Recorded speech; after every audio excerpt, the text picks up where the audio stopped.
എല്ലാ പ്രിയപ്പെട്ടവർക്കും online class റൂമിലേക്ക് സ്വാഗതം. Career talk. കഴിഞ്ഞ ദിവസം നമ്മൾ മദർ ഓഫ് ഓൾ പ്രൊഫഷൻ എന്ന് പറയുന്നതിൽ PPTTC, DLED ഈ രണ്ട് കോഴ്സുകളെ കുറിച്ചാണ് പരിചയപ്പെടുത്തിയത്. വളരെ പെട്ടെന്ന് തന്നെ 10ാം ക്ലാസ്സും +2 കഴിഞ്ഞവർക്ക് ഒരു ജോലിയിലേക്ക് എത്താനും അതിൻ്റെ ബേസിക് ക്വാളിഫിക്കേഷൻസും മറ്റു കാര്യങ്ങളൊക്കെയാണ് ഡിസ്കസ് ചെയ്തത്. ഇന്ന് തൊട്ടടുത്ത മുതിർന്ന ക്ലാസ്സുകളിലേക്കുള്ള എന്ന് പറഞ്ഞാൽ 8, 9 കേരളത്തിലെ സാഹചര്യത്തിൽ 8, 9, 10 പിന്നെ +1, +2 ഇവിടെ ഒരു ടീച്ചറായിട്ട് പ്രവർത്തിക്കണമെങ്കിൽ ആ ഒരു കരിയറിലേക്ക് കയറി ചെല്ലണമെങ്കിൽ അടിസ്ഥാനപരമായിട്ട് എന്തൊക്കെയാണ് ക്വാളിഫിക്കേഷൻ, എവിടെയൊക്കെയാണ് ശ്രദ്ധിക്കേണ്ടത്, എന്താണ് അതിന്റെ അവസരങ്ങൾ, ഓപ്പർച്യൂണിറ്റീസ്, ഇതിനെ കുറിച്ചാണ് നമുക്ക് ഇന്ന് നമ്മുടെ കരിയർ ടോക്കിൽ ഡിസ്കസ് ചെയ്യാനുള്ളത്. സ്വാഭാവികമായിട്ടും ടീച്ചർ എന്ന് പറയുന്നത് വളരെ താല്പര്യത്തോടു കൂടിയിട്ട് ആ മേഖല നോക്കിക്കാണുന്ന വിദ്യാർത്ഥികൾ ഇന്ന് ഏറ്റവും സേഫ് ആയിട്ടുള്ള എന്നാൽ ഒരു വൈബ്രന്റ് ആയിട്ടുള്ള ഒരു ഫീൽഡ് കൂടിയാണ് ടീച്ചിങ് എന്ന് പറയുന്നത്, പ്രത്യേകിച്ച് പെൺകുട്ടികൾക്ക്. എന്നാൽ അതിനിടയിൽ പറയാനുള്ള ഒരു കാര്യം, ആൺകുട്ടികൾ ടീച്ചിങ് മേഖലയിലേക്ക് കയറി വരുന്നത് വളരെയധികം കുറയുന്നുണ്ട്. അത് ഇതിന്റെ ഒരു റേഷ്യോ കീപ്പ് ചെയ്യുന്നതോടൊപ്പം അതോടൊപ്പം തന്നെ ഒരു ഇൻസ്റ്റിറ്റ്യൂഷൻ ബേസിലേക്ക് എടുക്കുമ്പോൾ അവിടെ ചെറിയൊരു ഇംബാലൻസസിനൊക്കെ കാരണമാകുന്നുണ്ട്. അപ്പം മിടുക്കരായിട്ടുള്ള ആൺകുട്ടികളും ഈ മേഖലയിലേക്ക് കടന്നു വരണം എന്നാണ് ഈ കരിയർ ടോക്കിൽ നമുക്ക് ആമുഖമായിട്ട് പറയാനുള്ളത്.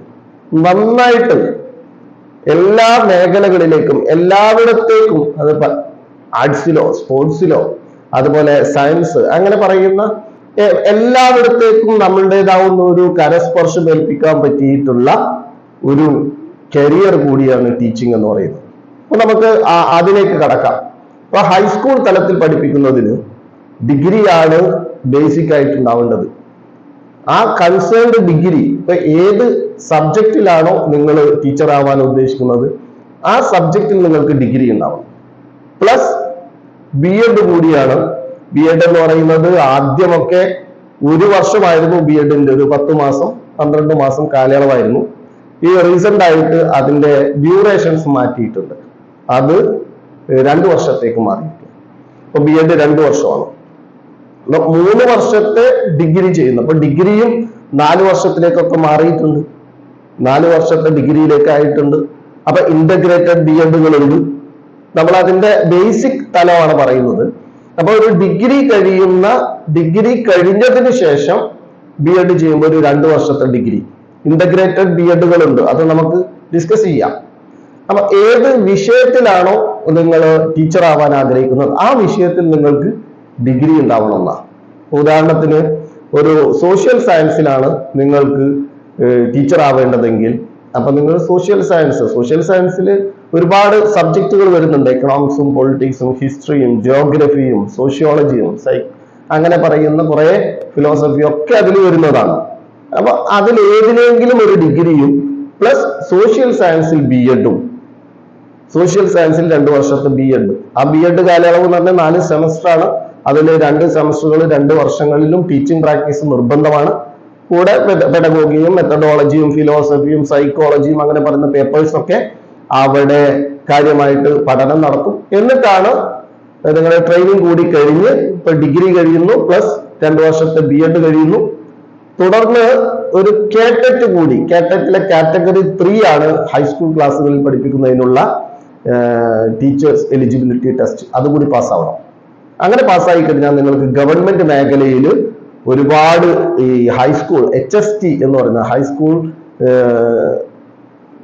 ടീച്ചർ അസിസ്റ്റന്റ് എന്ന് പറയുന്ന HSA ആയിരുന്നു ആദ്യം ഉണ്ടായിരുന്നത്, ഇപ്പൊ അത് HST ആയിരിക്കുന്നത്, ഹൈസ്കൂൾ ടീച്ചർ എന്ന് പറയുന്ന ഒരു തലത്തിലേക്ക് ആ പോസ്റ്റുകളിലേക്കൊക്കെ നമുക്ക് PSC വിളിക്കുമ്പോൾ അതിൽ അപ്ലൈ ചെയ്യാം. കൂടെ പ്രൈവറ്റിൽ ഒരുപാട് സാധ്യതകളുണ്ട്. പ്രൈവറ്റിൽ വളരെ റെപ്യൂട്ടഡ് ആയിട്ടുള്ള ഒരുപാട് ഇൻസ്റ്റിറ്റ്യൂട്ടുകളിൽ വലിയ സാലറിയിൽ തന്നെ വർക്ക് ചെയ്യാൻ സാധിക്കും. അത് നമ്മുടെ മിടുക്കിനനുസരിച്ചാണ്. അതോടൊപ്പം തന്നെ ഗവൺമെന്റ് മേഖലയിലും ഈ ക്വാളിഫിക്കേഷൻ നമ്മൾക്കുണ്ടെങ്കിൽ ഒരു ഹൈസ്കൂൾ തലത്തിലെ ടീച്ചറായിട്ട് പ്രവർത്തിക്കാൻ സാധിക്കും. അപ്പൊ ഒരു ഡിഗ്രിയും PGയും ഒക്കെ കഴിഞ്ഞവർക്കും ഈ PG അധിക യോഗ്യതയായിട്ട് ഈ ഇടക്കാലത്തൊക്കെ ആയിട്ട് PG കൂടി 9, 10 എന്നീ ക്ലാസ്സുകളിലേക്കൊക്കെ വരുമ്പോൾ അതിന്റെ ഒരു സ്ട്രക്ചർ ഇങ്ങനെ ട്രാൻസ്ഫോം ചെയ്തുകൊണ്ടിരിക്കുകയാണ്. അങ്ങനെ ഉണ്ടാവുമ്പോൾ അവർക്ക് അത് എലിജിബിൾ ആണ് എന്നൊക്കെ പറയുന്നുണ്ട്. അപ്പോൾ ബേസിക് ആയിട്ട് 8, 9, 10 കേരളത്തിലെ സിസ്റ്റം പ്രകാരം 8, 9, 10 ഹൈസ്കൂളുകളായിട്ട് കണക്കാക്കിയിട്ടുള്ളത്. അവിടെ ഡിഗ്രി പ്ലസ് ബി.എഡ് പ്ലസ് കാറ്ററ്റ്, ഇതാണ് മിനിമം ക്വാളിഫിക്കേഷൻ എന്ന് പറയുന്നത്. അപ്പൊ 4 വർഷത്തെ ഡിഗ്രി ഉണ്ട്, അത് കഴിഞ്ഞ് ബി.എഡ് ചെയ്യുന്നവർക്ക് അങ്ങനെ ചെയ്യാം. അല്ലെങ്കിൽ ഇന്റഗ്രേറ്റഡ് ഡിഗ്രിയും ബി.എഡും കൂടി ഇന്റഗ്രേറ്റഡ് ആയിട്ട് ചെയ്യുന്നതുണ്ട്. അപ്പൊ അത് പൂർത്തിയാക്കുമ്പോൾ ഓൾറെഡി നമ്മൾക്ക് പിന്നെ കേട്ടറ്റ് കൂടി എഴുതി കഴിഞ്ഞാൽ ഈ മേഖലയിൽ ജോലിക്ക് യോഗ്യരായി എന്നുള്ളതാണ്. ഇപ്പൊ ടീച്ചിങ് എന്ന് പറയുന്നത് നല്ലൊരു പ്രൊഫഷനാണ്. ആ മേഖലയിലേക്ക് കടന്നു വരണം. ഏറ്റവും നല്ല ടാലന്റഡ് ആയിട്ടുള്ളവരൊക്കെ അതിലേക്ക് കടന്നു വരണം എന്നാണ് ഒരിക്കൽ കൂടി പറയാനുള്ളത്. ഇനി +1, +2 ക്ലാസ്സുകളിൽ, അതായത് ഹയർ സെക്കൻഡറി ക്ലാസ്സുകളിൽ പഠിപ്പിക്കാനുള്ള ക്വാളിഫിക്കേഷൻ ബേസിക് ക്വാളിഫിക്കേഷൻ ആണ്. അവിടെ ഡിഗ്രിയോടൊപ്പം PG കൂടി വേണം. പോസ്റ്റ് ഗ്രാജുവേഷൻസ് എന്ന് പറയുന്നത് MA-യോ MSc-യോ M.Com-ഓ അത് ഏത് കൺസേൺഡ് സബ്ജക്റ്റിലേക്കാണ് നിങ്ങൾ, ഏത് വിഷയമാണ് നിങ്ങൾ ടീച്ചർ ആവാൻ ആഗ്രഹിക്കുന്നതെങ്കിൽ ആ വിഷയത്തിൽ നിങ്ങൾക്ക് പോസ്റ്റ് ഗ്രാജുവേഷൻ, ദെൻ ആ വിഷയത്തിൽ നിങ്ങൾ B.Ed-ഉം പൂർത്തിയാക്കണം. ഇപ്പോൾ ഒരു എക്കണോമിക്സ് അധ്യാപകനാവണമെങ്കിൽ എക്കണോമിക്സിൽ നിങ്ങൾക്ക് PG വേണം, 50% മാർക്ക് വേണം. 55% ഉണ്ടെങ്കിൽ ഇനി അടുത്ത തലത്തിലേക്ക് പറയുമ്പോൾ നമുക്കത് മനസ്സിലാകും. അപ്പൊ ഒരു മിനിമം 50% പ്ലസ് B.Ed, അത് എക്കണോമിക്സ് സോഷ്യൽ സയൻസിലാണ് അവിടെ B.Ed ഉണ്ടാവുക. അപ്പൊ ആ B.Ed കൂടി ചെയ്തു, പ്ലസ് സെറ്റ് എന്ന് പറയുന്ന ഒരു ക്വാളിഫിക്കേഷൻ ടെസ്റ്റ് ഉണ്ട്, സ്റ്റേറ്റ് എലിജിബിലിറ്റി ടെസ്റ്റ് എന്ന് പറയുന്നത്. സെറ്റ് കൂടി പാസ്സാവുക. അപ്പോ ഒരു മാത്തമാറ്റിക്സ് ടീച്ചർ ആവണമെങ്കിൽ ഹയർ സെക്കൻഡറിയിൽ +1, +2 ക്ലാസ്സുകളിൽ ഒരു മാത്തമാറ്റിക്സ് ടീച്ചർ ആവണമെങ്കിൽ MSc mathematics plus B.Ed, then set കൂടി എഴുതി പാസ്സാവണം. സെറ്റ് സ്റ്റേറ്റ് എലിജിബിലിറ്റി ടെസ്റ്റ് എന്ന് പറയുന്നതാണ്. അതുകൂടി പാസ്സായി കഴിഞ്ഞാൽ ഹയർ സെക്കൻഡറി ക്ലാസ്സുകളിൽ ആ വിഷയം പഠിപ്പിക്കാനുള്ള ക്വാളിഫിക്കേഷൻ ആയി. അപ്പൊ ഹയർ സെക്കൻഡറി ഇതുപോലെ തന്നെ ഗവൺമെന്റ് ഒരുപാട് അവസരങ്ങളുണ്ട്. PSC വിളിക്കും, ദെൻ അപ്ലൈ ചെയ്യാം, അങ്ങനെ കയറാം.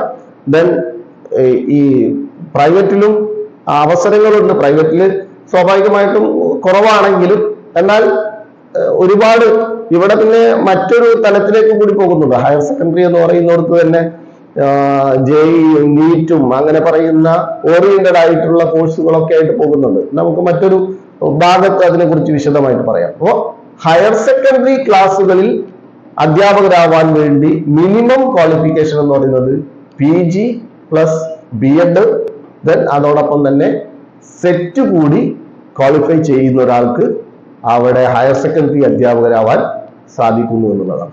അപ്പൊ നമ്മൾ 2 തലങ്ങൾ ഇപ്പൊ കഴിഞ്ഞ കരിയർ ടോക്കുകളിൽ നമ്മൾ PPTTC കുറിച്ചും B.Ed-നെ കുറിച്ചും ദാറ്റ് മീൻസ് TTC-യെ കുറിച്ചും ഒക്കെ അവിടെ പറഞ്ഞു. അവിടെ 2 വയസ്സ് മുതൽ 6 വയസ്സ് വരെ പ്രീ സ്കൂളുകളിൽ പഠിപ്പിക്കാനുള്ളതിനെ കുറിച്ച് പറഞ്ഞു. ദെൻ 1 മുതൽ 5 വരെ 6, 7, 8 എന്ന അപ്പർ പ്രൈമറി, ലോവർ പ്രൈമറി അവിടുത്തെ ക്വാളിഫിക്കേഷൻസ് പറഞ്ഞു. ഇന്ന് നമ്മൾ ഷെയർ ചെയ്യുന്നത് ഹൈസ്കൂൾ ക്ലാസ്സുകളിൽ യോഗ്യതയാണ്. ഹൈസ്കൂൾ ക്ലാസ്സുകളിൽ പഠിപ്പിക്കാൻ മുതിർന്ന കുട്ടികളെ പഠിപ്പിക്കുന്നതിനുള്ള, ദെൻ ഹയർ സെക്കൻഡറി ക്ലാസ്സുകളിൽ പഠിപ്പിക്കാനുള്ളതും ക്വാളിഫിക്കേഷൻസ് ഒക്കെയാണ് നമ്മൾ പങ്കുവെച്ചത്. കഴിഞ്ഞ വീഡിയോകൾ, കഴിഞ്ഞ നമ്മുടെ കരിയർ ടോക്കുകളൊക്കെ കണ്ടവർ മറ്റുള്ളവരിലേക്ക് അതൊക്കെ ഷെയർ ചെയ്ത് കൊടുക്കുക.